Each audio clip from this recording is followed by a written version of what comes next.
Okay, so I just got new filters and rollers, and I figured I would show you how to put them on.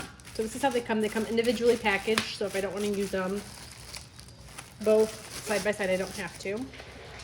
It also comes with this little brush cleaner. So what I do is I take the top off and slide the old one out, and I would clean it all out first. I'm not going to do that. I recently wiped it down, so I'm cleaning it.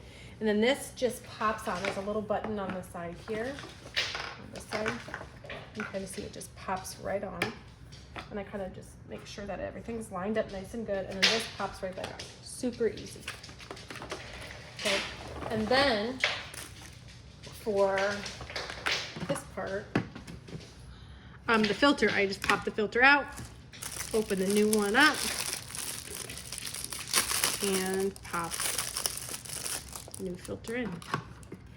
I just make sure that these little prongs are down so that it fits right in there perfectly, and then I can snap it into place with no issues. Sometimes this might.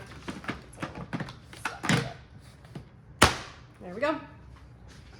And it's changed. And so you get 2 rollers and 2 filters and a cleaning tool in each packet. So there you go.